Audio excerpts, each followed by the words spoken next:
Olá, nessa entrevista eu vou conversar com a Isabel Penido, que gentilmente me recebeu no seu local de trabalho.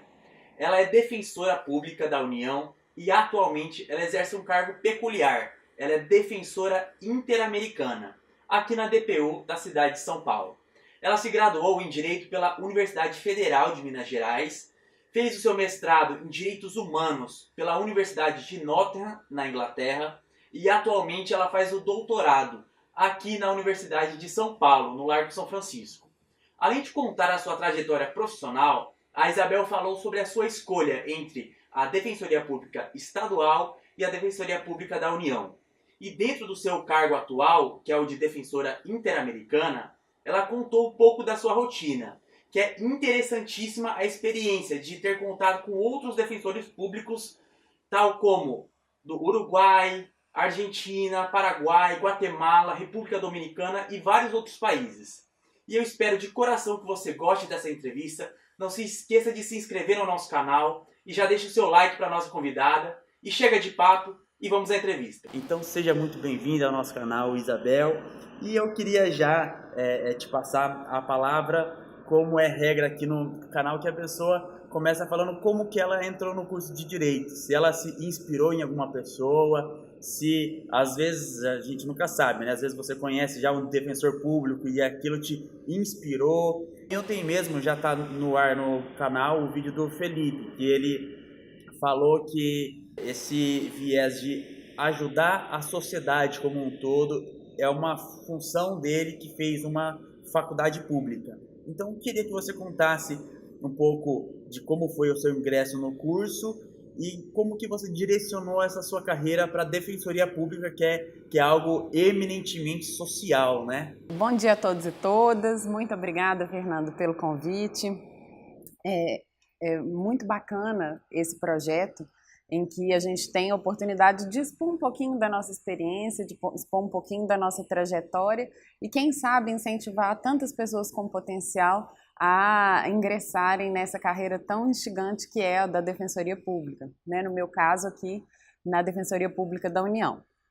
Bem, eu me graduei em 2006, né? Durante a faculdade eu adorava filosofia do direito, direitos humanos, mas eu gostava muito também das outras matérias, processo, direito civil, direito penal, e eu me inscrevi num grupo de pesquisa, um grupo de estudos em Direito Internacional dos Direitos Humanos.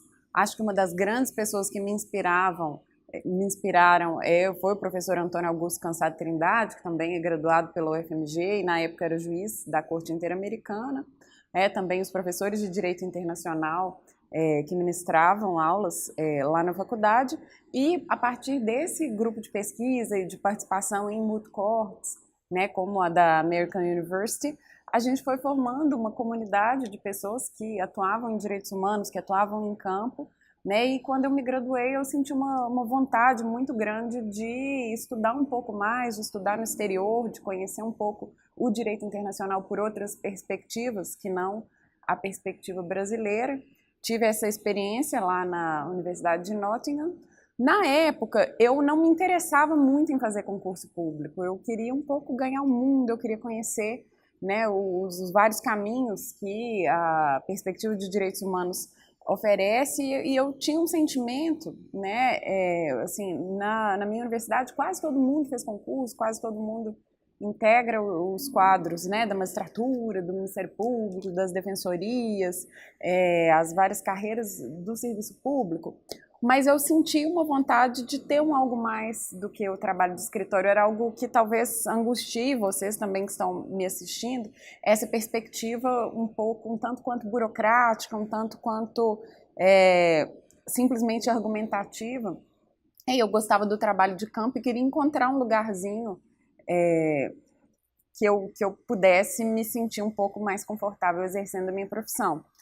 Na época, a Defensoria Pública não era tão estruturada, né? A Defensoria Pública de Minas é uma das defensorias mais antigas, junto com a Defensoria do Rio, mas ela não era tão fortalecida como é hoje, né? Foi a partir da emenda 45 que a Defensoria conseguiu se fortalecer, e isso cruza um pouquinho com aquele meu final de faculdade, quando eu fui para o exterior fazer mestrado. Então, eu não conhecia esse caminho da defensoria, né?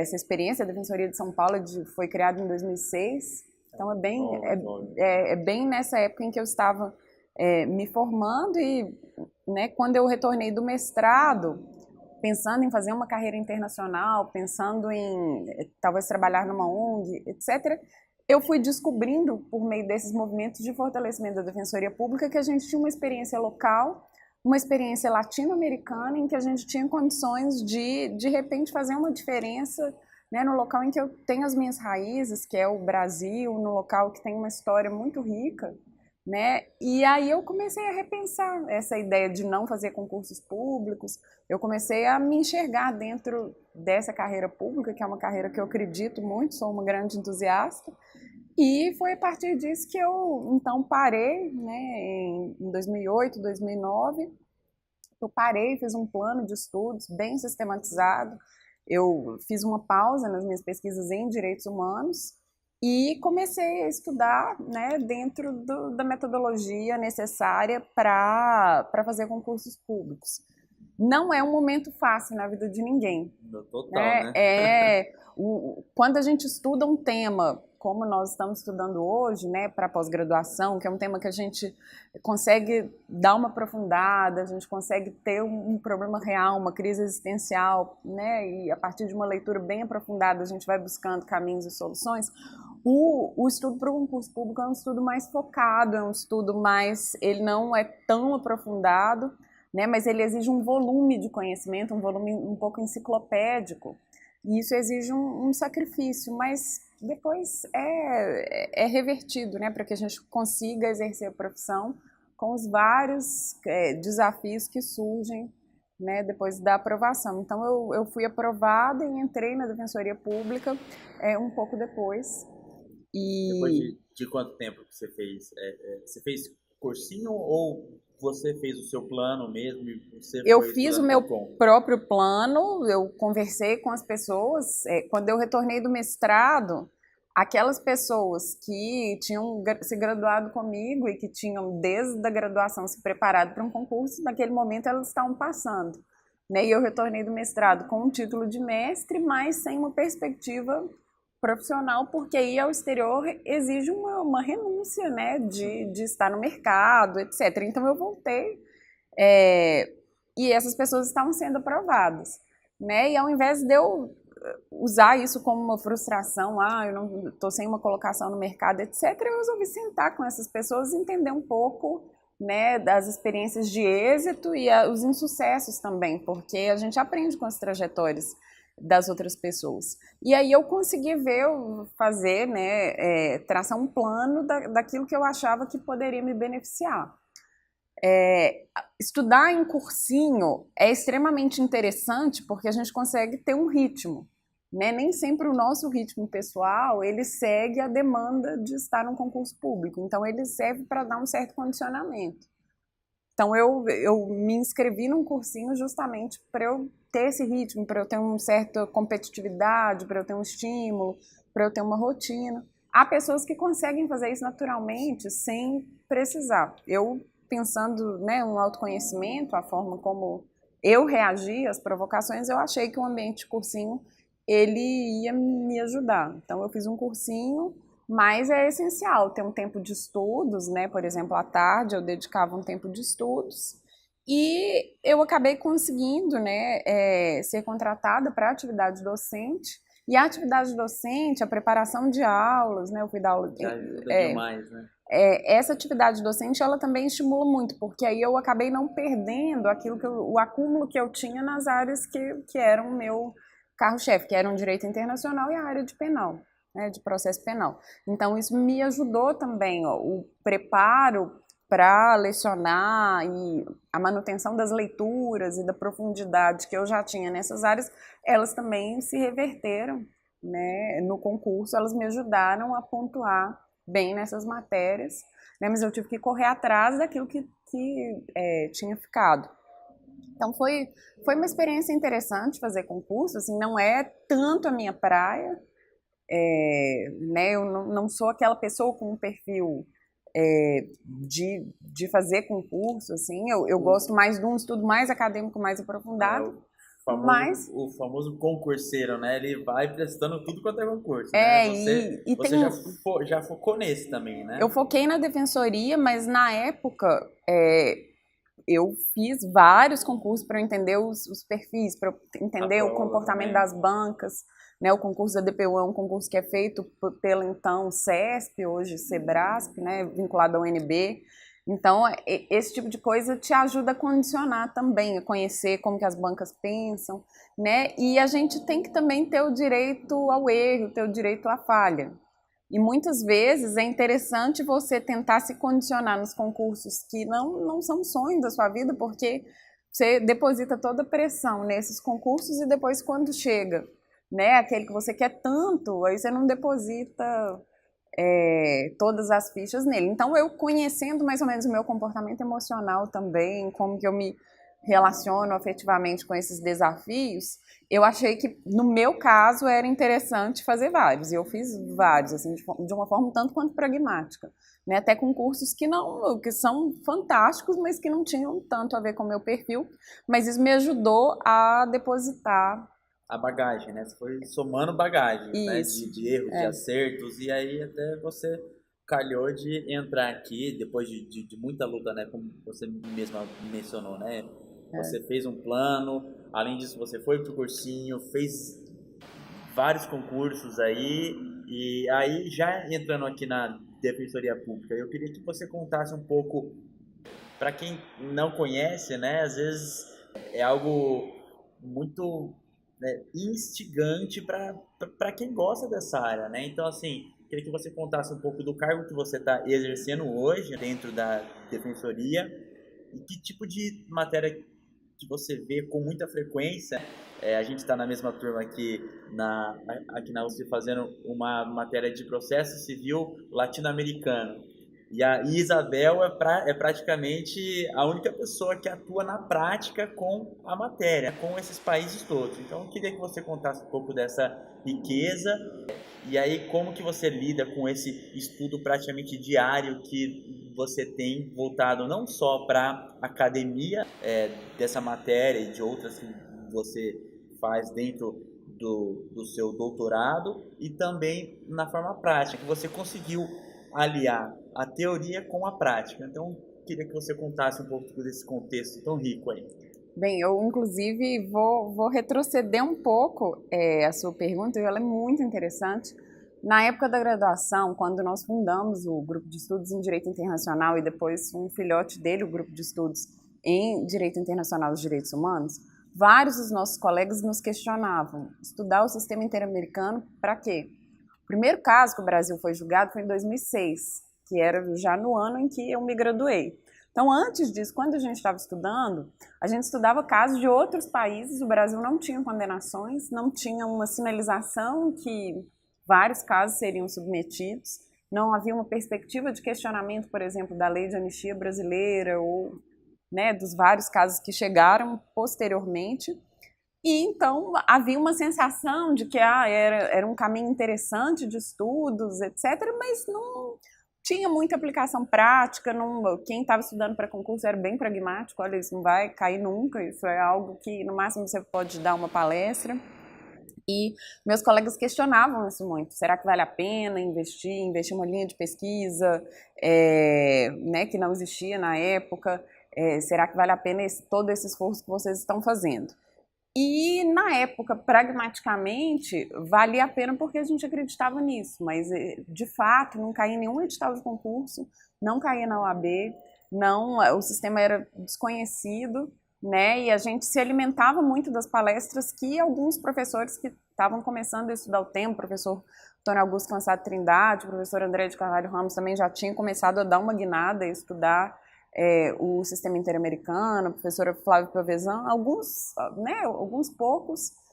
algumas poucas pessoas já tinham se atentado que haveria uma abertura em relação ao Brasil. E aí eu segui firme estudando junto com uma comunidade de acadêmicos que hoje a gente ainda se encontra na litigância no sistema interamericano. O que ocorre é que toda essa preparação que foi feita lá atrás, ela reverteu, porque logo em seguida, quando a Defensoria do Estado de São Paulo foi criada, ela trouxe um edital bem inovador, incorporando a temática do sistema interamericano. Isso influenciou o edital das outras defensorias. O Ministério Público Federal também capitaneou e começou a incorporar nos seus editais as temáticas de direitos humanos. Isso também influencia alguns ministérios públicos estaduais, né? Começa a haver uma pressão para que as polícias incorporem também algum tipo de formação em direitos humanos, e isso também começa a ser incorporado. A própria OAB passa a cobrar o sistema interamericano logo em seguida, acho que nas provas de 2009, 2010, já casos concretos da Corte Interamericana começam a ser questionados, e aí, de repente, aquela demanda que parecia inútil ou que parecia somente muito acadêmica, muito distante da nossa realidade, ela passa concretamente a ser uma demanda, inclusive, dos cursinhos, que não tem material para oferecer para os alunos, né? Então, a gente começa a ter...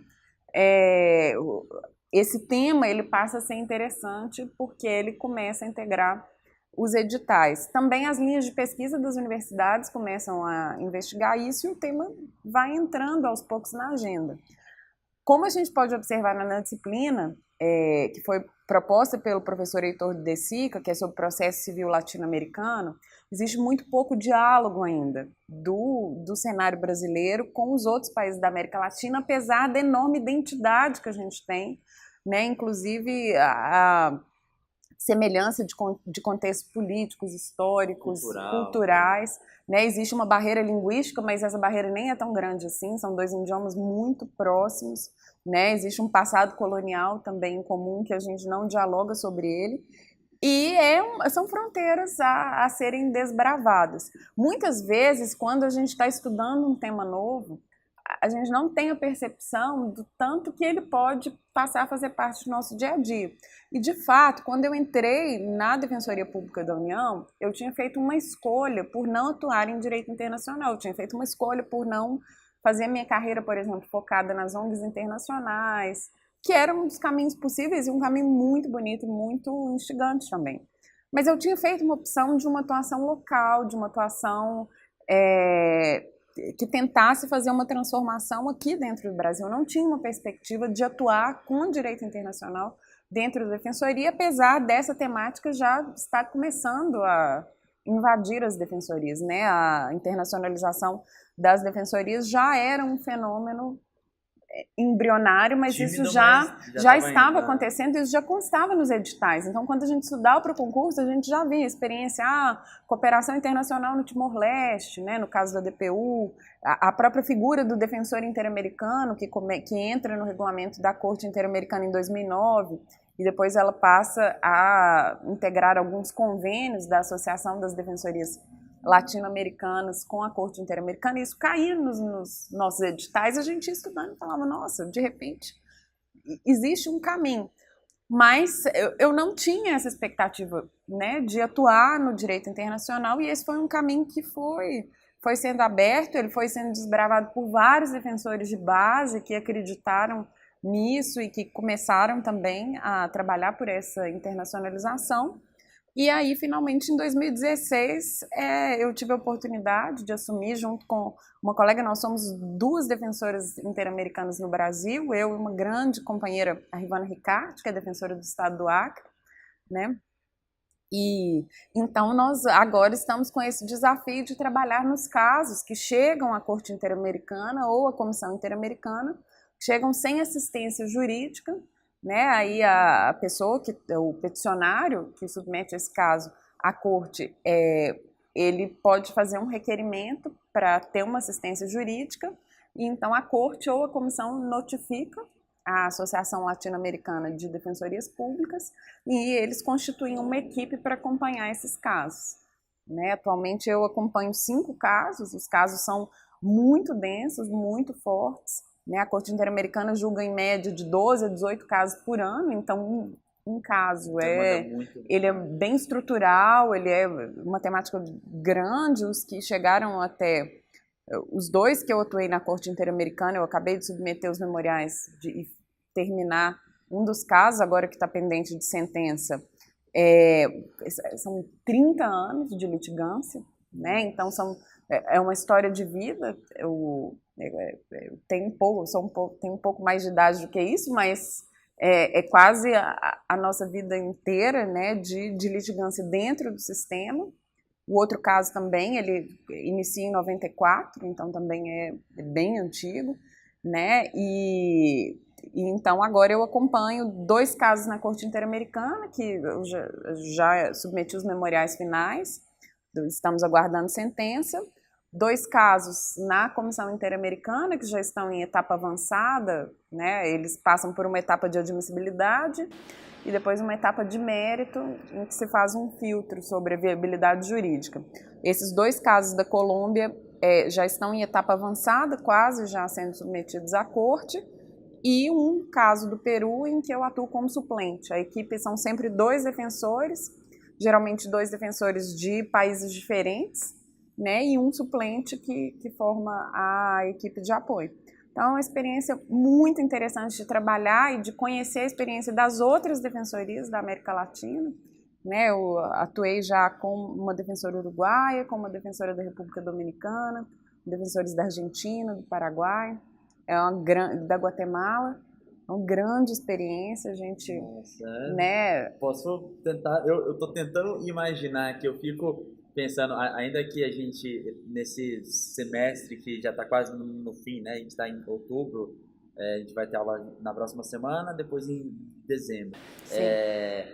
Mas eu ainda, lendo os textos e ouvindo os debates em sala, consigo ter uma ideia, ainda que não tão próxima, de quanto pode ser rico essa atuação e também, ao mesmo tempo, tão complexa, com processos extremamente densos, tanto em uma parte probatória, quanto da parte teórica e argumentativa, porque você atua não só com a sua linguagem, mas também com a linguagem de outro país, né? A sua linguagem mãe, né?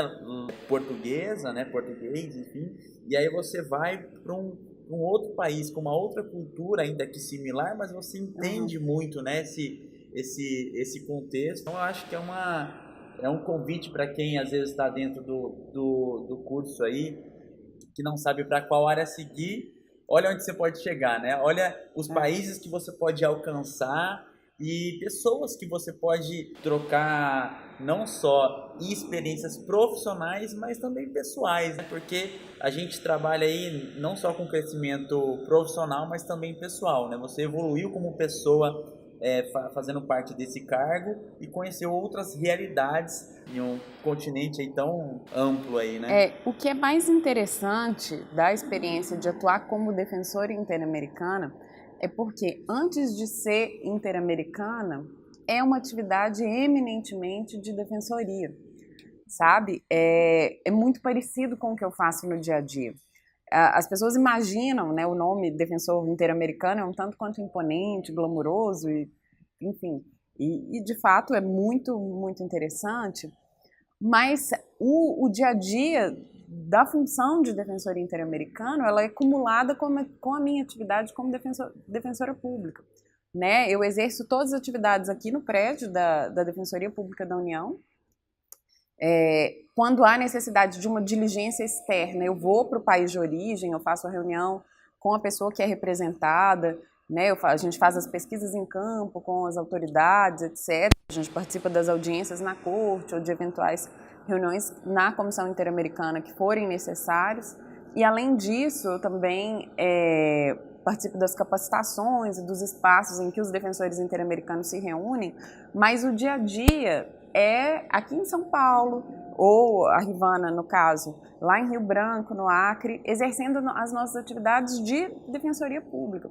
E essa formação como defensor público, ela nos permite, né, é muito parecido, só muda o órgão para o qual a gente se endereça, muda, claro, o raciocínio jurídico, o direito que é argumentado, mas a forma como a gente se relaciona com a pessoa que recebe assistência jurídica né, a forma como a gente estrutura os casos, etc., é uma experiência. Eu tive uma grande bagagem de vir aqui da Defensoria Pública, né, e é uma tentativa da gente unir toda a experiência de Defensoria Pública, que é eminentemente da América Latina. Os Estados Unidos têm Defensoria Pública também, mas um tanto menos estruturado do que aqui, para a gente fortalecer uns aos outros e também para fortalecer essa função que hoje já consta no regulamento da Corte, né, mas como uma das formas de garantir o acesso à justiça internacional. Então, antes de ser interamericano, é uma atividade de Defensoria Pública.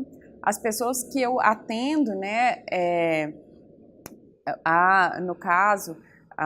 nos casos da Guatemala, do Peru e da Colômbia, são pessoas que poderiam também ter trazido casos aqui no setor de atendimento, que poderiam ter sido atendidos aqui enquanto a gente estivesse esgotando os recursos internos até que o caso pudesse chegar à Corte Interamericana. Então, é uma experiência eminentemente de Defensoria Pública.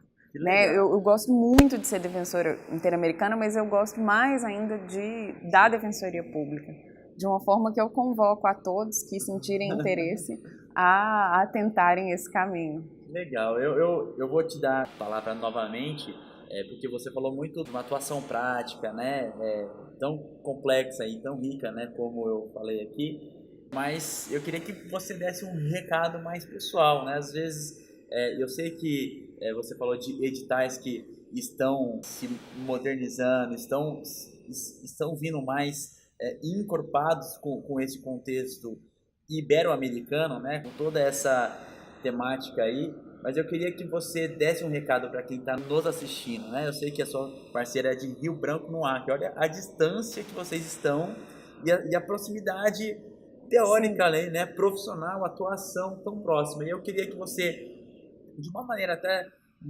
objetiva, mas que você cativasse alguém que às vezes esteja em dúvida entre a Defensoria Pública Estadual, da União, ou até mesmo aqueles concurseiros que não sabem para qual caminho seguir, né? A gente está aqui nos caminhos do direito, que você desse um recado para a pessoa que está em dúvida de qual caminho seguir e que você possa aí, às vezes, solucionar com a sua palavra final aqui esse caminho que a pessoa deve seguir.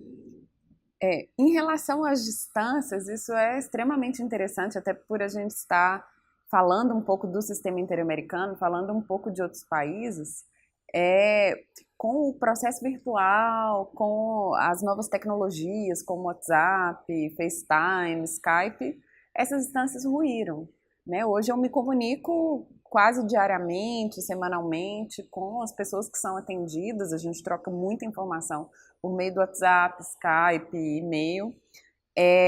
Com os outros defensores interamericanos, nós temos um grupo de WhatsApp, trocamos informação diariamente, assim, né, quando a gente se encontra é como se a gente estivesse reunindo mais ou menos uma vez por semana, e com a Rivana, que é minha companheira brasileira também, a gente fica sempre em contato. Essas fronteiras ruíram pela nossa mobilidade como estudante. Por exemplo, a Rivana defendeu esse ano o doutorado aqui no Largo de São Francisco também, então ela vinha muito a São Paulo.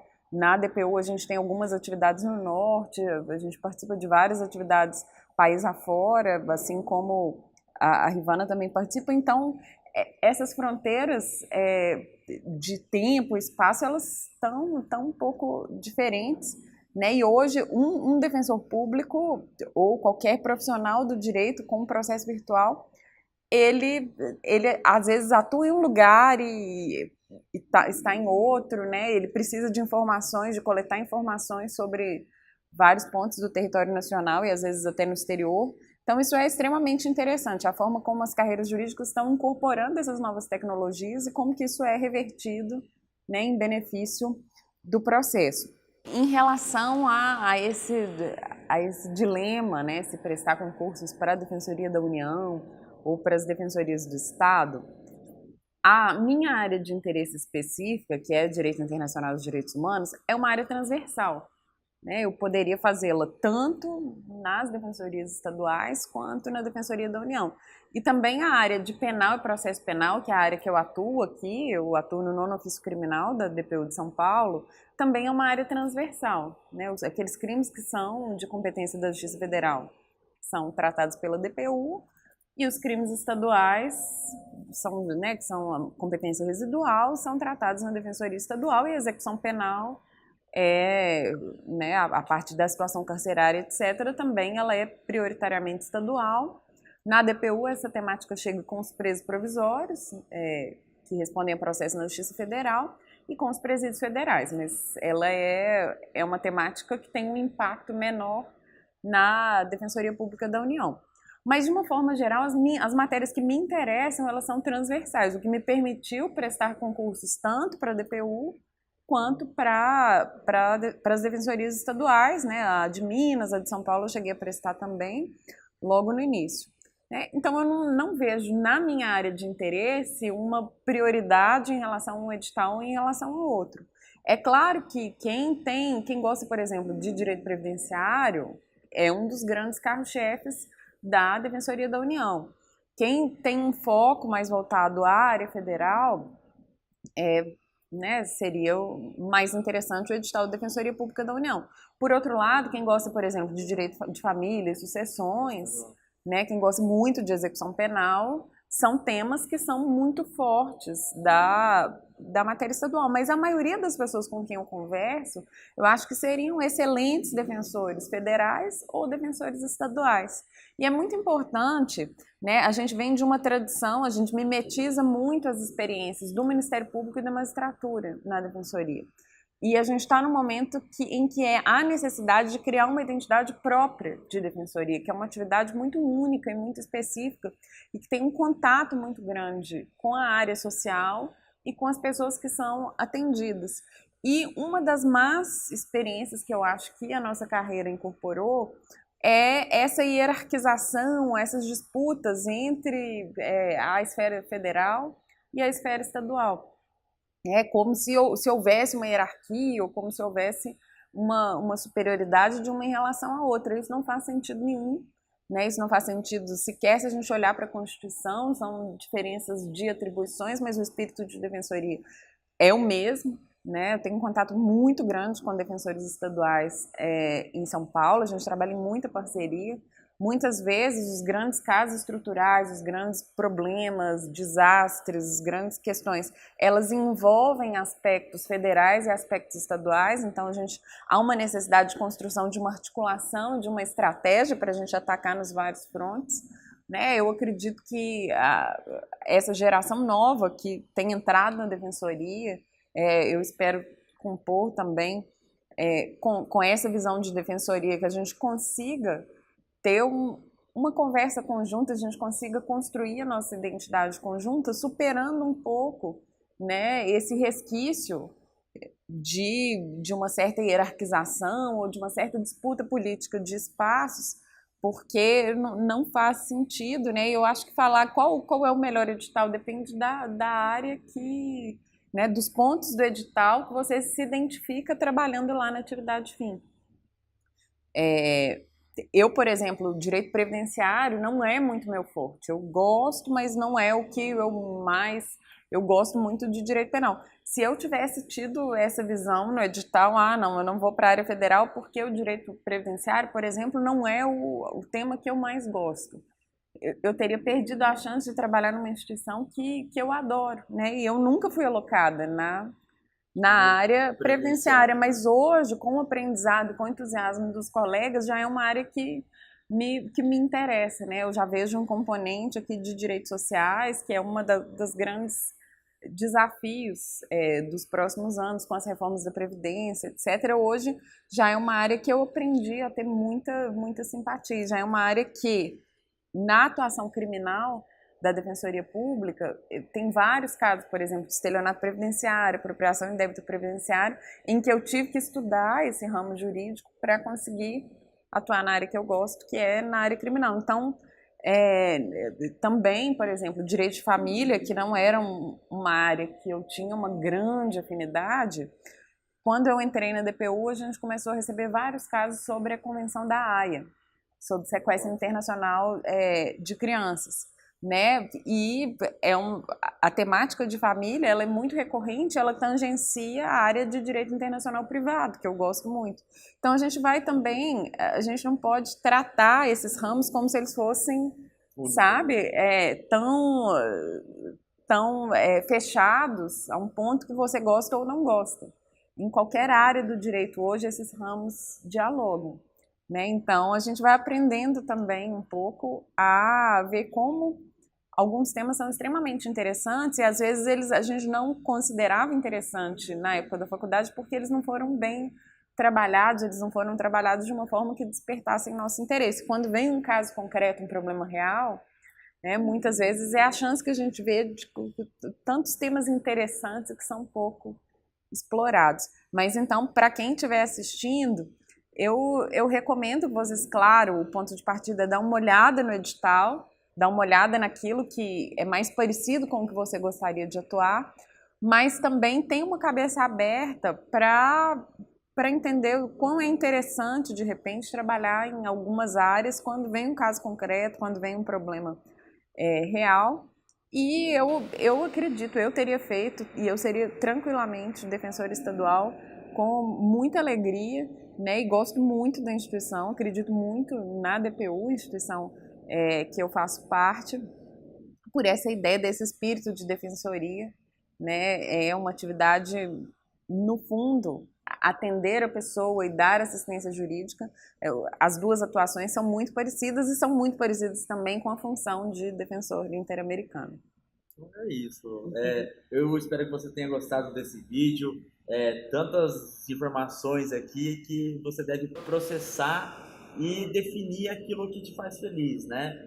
A Isabel aqui expôs tantas coisas complexas que, se você não gostasse dessa matéria, você não ia se tornar uma pessoa feliz naquilo que você faz. Então, assim, ela mostrou a felicidade e a satisfação de fazer parte da DPU, e eu espero que você se inspire nessa história, ou para seguir na DPU ou em outros concursos.